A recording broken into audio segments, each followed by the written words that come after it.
Assalamu alaikum students, welcome to my channel Soul of Learning. Today our topic is pie chart. We will discuss about pie chart. First of all, we will discuss its definition. So let's start. A pie chart or pie graph, we can say it pie graph or pie chart, is a special chart that uses pie slices to show relative sizes of data. The chart is divided into sectors where each sector shows the relative size of each value. अब इसका मतलब क्या है? देखिए, हमारे पास pie chart बनाने के लिए हमारे पास होंगे सेक्टर्स, पाई स्लाइसेस उनको कहेंगे। ये हमारे पास लेट हमारे पास यहाँ से यहाँ तक है, तो हम एक कहेंगे, एक सेक्टर है यानी पाई स्लाइस, हम इसे कहेंगे पाई स्लाइस। तो पाई स्लाइस का मतलब क्या होता है? स्लाइस का मतलब ये पीस होगा ना, तो पाई का मतलब है एंगल में जो हमें एक पीस दिया होगा। स्लाइस मीन पीस, ये हमारे पास एक पीस था तो इसे हम कह देंगे स्लाइस, पाई स्लाइस। ओके, ये थी इसकी डेफिनेशन और इसका फार्मूला है angle equal to component part by total into 360। अब हमें पाई चार्ट जब फाइंड करना होगा तो हमें हमेशा फ्रीक्वेंसी उसकी गिवन होगी। वो आवर्स की सूरत में भी हो सकती है, वो किसी सूरत में भी हो सकती है। डाटा होगा हमारे पास, उसमें उसकी फ्रीक्वेंसी हमें गिवन होगी।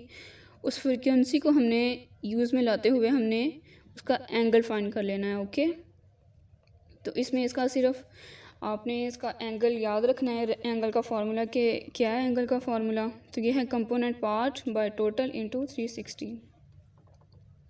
अब आपके मन में ये भी आएगा कि हम इसे पाई चार्ट को जब फाइंड करेंगे तो हमें एंगल क्यों चाहिए?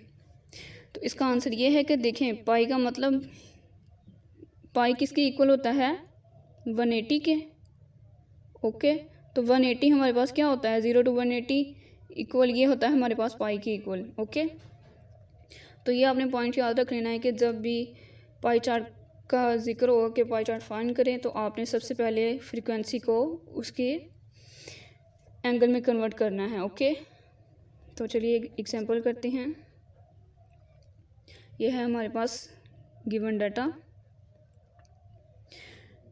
हमें फ्रीक्वेंसी गिवन है, आवर्स की सूरत में दी गई है और इसका टोटल भी हमें दिया गया है 24 है। ओके, अब हमने इसकी फाइंड करनी है, इसके हमने एंगल फाइंड करना है। तो एंगल के लिए हम सबसे पहले वो फार्मूला लगाएंगे। तो फार्मूले में हमें गिवन क्या है? सबसे पहले ये था हमारे पास फार्मूला। सबसे पहले तो हमने देखना है कि कंपोनेंट पार्ट कौन सा है। कंपोनेंट पार्ट है हमारे पास फर्स्ट ऑफ ऑल 8। ओके, 8 लिखा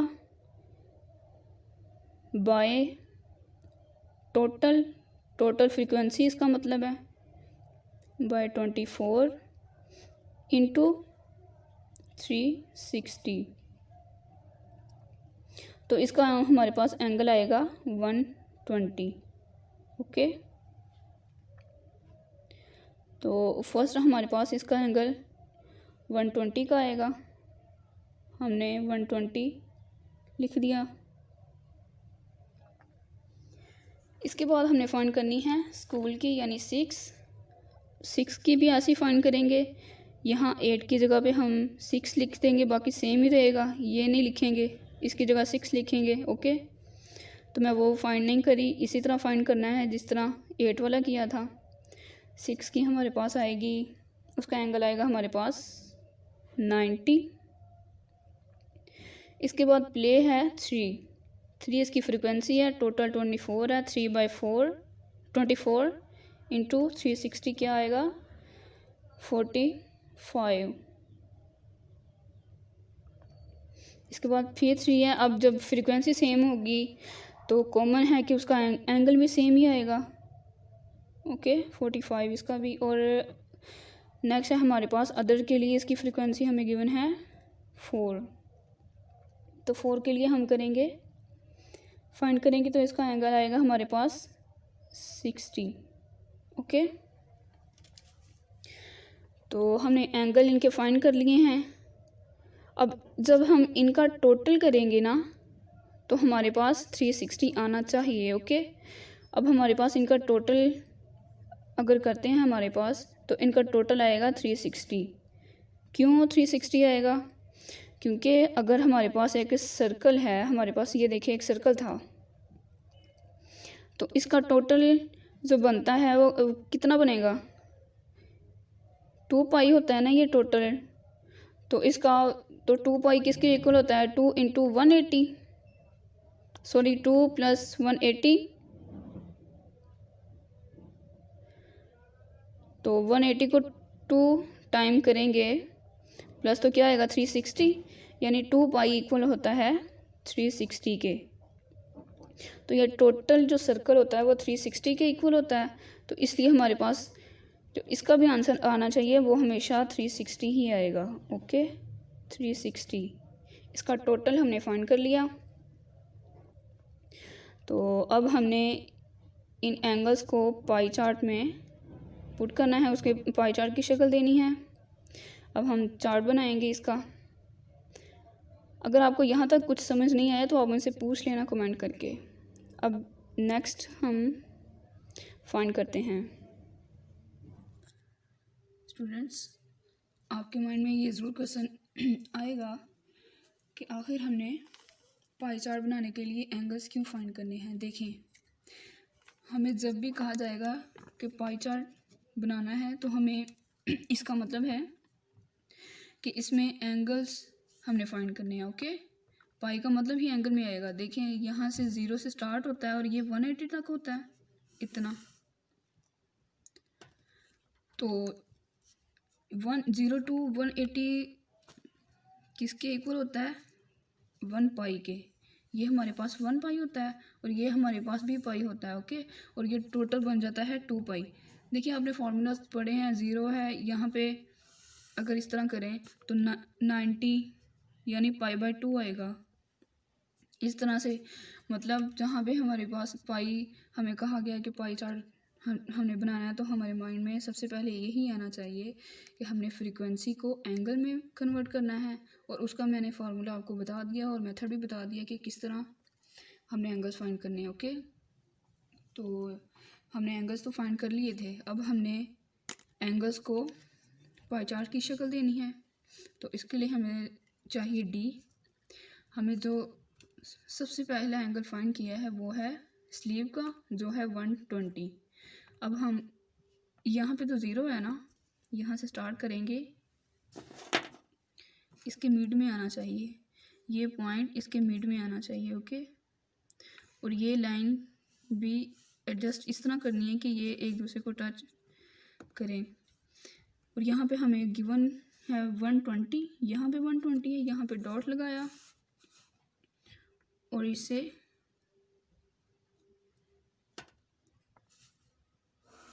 मिला दिया। ओके, यहाँ से हमने स्टार्ट किया है, ये वाला, ये 0 था हमारे पास।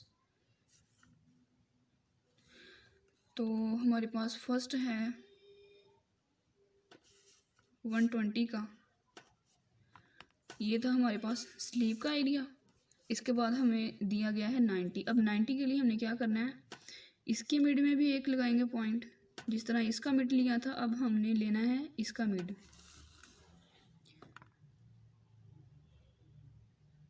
ओके, अब हमारे पास क्या गिवन है 90, ये देखिए 90 यहाँ पे है। अब हमने ये नहीं कर देना कि हमने इनको मिला देना, नहीं, हमने मिलाना यहाँ से ही है।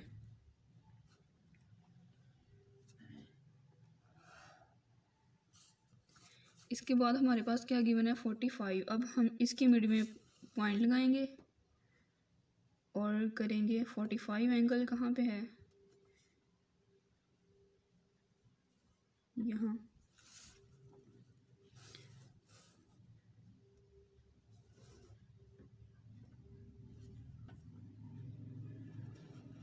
ये था हमारे पास 45 का एंगल। उसके बाद फिर हमारे पास है 45 मिड लगाया और फिर 45 का एंगल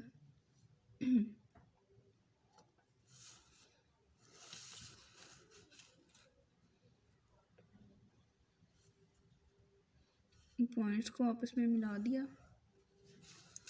इसके बाद हमारे पास है 60 का एंगल जो कि अदर एक्टिविटीज़ के लिए है। तो हमने फिर मिड पॉइंट लगाया यहाँ पे और फिर इसके पॉइंट को एडजस्ट किया। अब हमारे पास 60 कहाँ पे लाई कर रहा है, यहाँ पे है, तो हम इसे भी एडजस्ट कर लेंगे। ओके, तो अब हम फाइंड करेंगे, हम देखेंगे कि 120 का जो एंगल था वो था हमारे पास स्लीप का।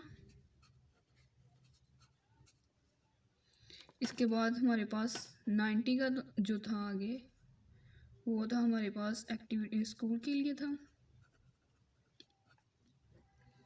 इसके बाद प्ले, होमवर्क और इसके बाद अदर। तो इस तरह हमने फाइंड कर लिया है कि जब हमें फ्रीक्वेंसी गिवन होगी उसमें हमने एंगल में किस तरह कन्वर्ट करना है और किस तरह हमने उसको पाई चार्ट की शक्ल दे देनी है। ओके, बस आपने ये पॉइंट याद रखना है कि हमने जब भी एंगल फाइंड करना है उसका फार्मूला याद रख लें, और जब भी हमने पाई चार्ट में फाइंड करने हैं तो हमें जो गिवन डाटा होगा उसमें हमें फ्रीक्वेंसी दी गई होगी। ओके, हमें फ्रीक्वेंसी को एंगल्स में कन्वर्ट करना है। यानी ये ट्रिक है कि आपके माइंड में सबसे पहला यही पॉइंट आना चाहिए कि हमें फाइंड क्या करना है, पाई चार्ट। तो इसके लिए माइंड में आना चाहिए कि हमें सबसे पहले तो फाइंड करने हैं कि एंगल क्या है। ज़्यादा बच्चे इसमें कंफ्यूज हो जाते हैं कि हमें किस तरह पता चलेगा कि हमने क्या फाइंड करना है। तो किसी में क्लास बाउंड्री फाइंड करते हैं, किसी में नहीं करते, तो उनकी भी ट्रिक होती है। हमें क्वेश्चन में ही बता दिया जाता है कि हमने क्यों फाइंड करना है और क्या है। और यहाँ पे था पाई चार्ट, तो पाई का मतलब क्या होता है, एंगल में आएगा।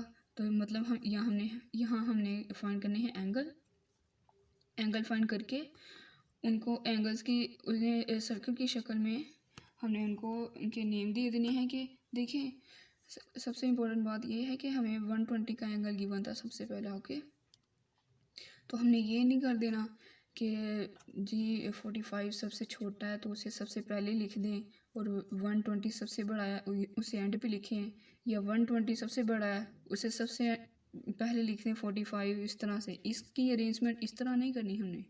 इसकी अरेंजमेंट यही है कि आपने 120 का एंगल दिया गया था। देखिए 120 वाले एंगल की फ्रीक्वेंसी सबसे ज़्यादा थी, आई थिंक 8 थी। तो हमारे पास कॉमन है, अगर उसकी फ्रीक्वेंसी ज़्यादा तो उसका एंगल भी तो हमारे पास बड़ा ही आएगा ना। इसके बाद स्कूल की थी 90, मतलब जिस लेवल पे जिस तरह से आ रहा है उसी अरेंजमेंट में करना है हमने। 0 to हमने यहाँ से स्टार्ट कर देना था। ओके, तो ये था आज का टॉपिक।